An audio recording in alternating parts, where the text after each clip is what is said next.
Hey guys, welcome to your vocabulary video, and in this video I want to talk about medical advances. So you know that medicine is playing a big role in our lives right now. Due to the latest situations all around the world, people are getting more and more interested in medicine. That's why I want to discuss this topic with you in this video. And I'm going to share some vocabulary that you will need to make this week more productive and interesting. The first word is era.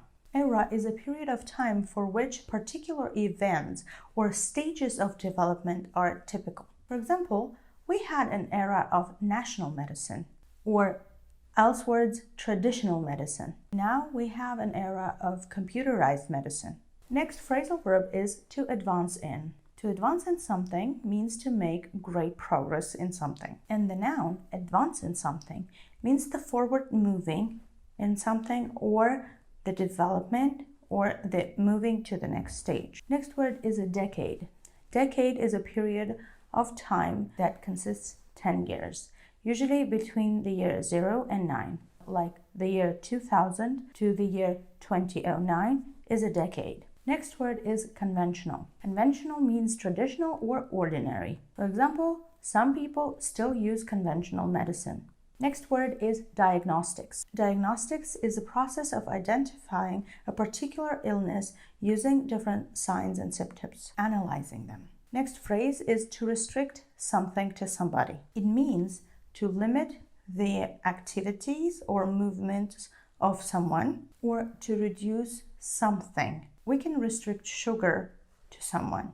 We reduce the amount of sugar the person eats. Another phrase is prone to something. When a person is prone to something, he is more likely to suffer from a certain illness or to show a certain characteristic. For example, people can be genetically prone to diabetes. So if their parents used to have diabetes, the child can have diabetes. He's prone to it. Next word is to cure. To cure means to make someone sick healthy again. Someone who has an illness gets better because someone cured him. Next word is a vaccine. I'm sure you know what a vaccine is. So a vaccine is a substance containing a virus or a bacterium in the form that is not harmful, so that the person who receives the vaccine or the animal who receives the vaccine does not have an opportunity to get sick with a disease caused by that virus or bacterium.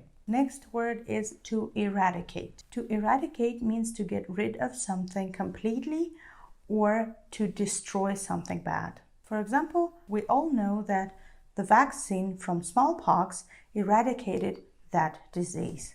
Next word is condition. Condition is a state of a person during the disease. He can be in poor condition or in good condition, or in bad condition, or in extreme condition. It depends on the flow of the disease. Another meaning of the word condition is any of different types of diseases. For example, we can say, she has a condition, which means she is sick with something, but we don't name that illness. Next phrase is to be confined to bed or to a wheelchair, which is sad because a person has to stay in a bed or a wheelchair.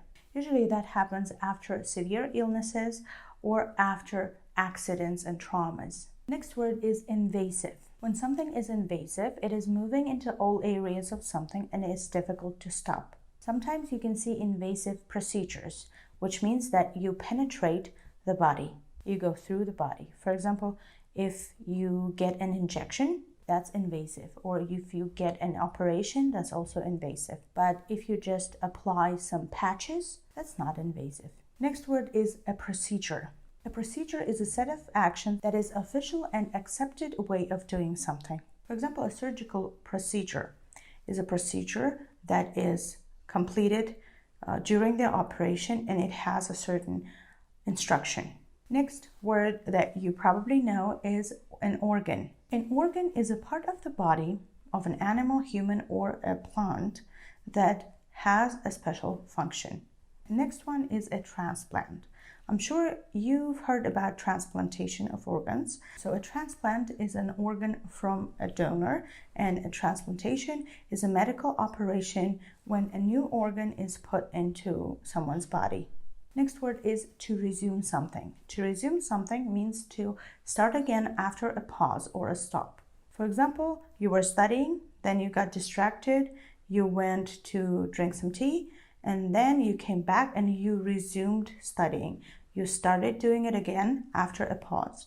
And I have 3 more words for you. The first one is chemotherapy. Chemotherapy is the treatment of a disease using chemicals, usually the ones that are very dangerous and very harmful. For example, people tend to use chemotherapy for autoimmune diseases or for cancer. And a bit of statistics for you. The first one is mortality rate. Mortality rate describes the number of people dying in a certain country or in a certain area. So it's usually a relation of people dying to people in general, to the population. The final word is survival rate. From the word to survive, to continue to live no matter what, survival rate is the number of people continuing to live regardless of a severe disease or illness. It's a ratio of people who lived and people who suffer from that illness. Talking about medicine and medical advances will improve your speaking skill and will improve your English fluency in general. I hope that you will enjoy discussing this topic during this week. Thank you for watching this video. Enjoy your week.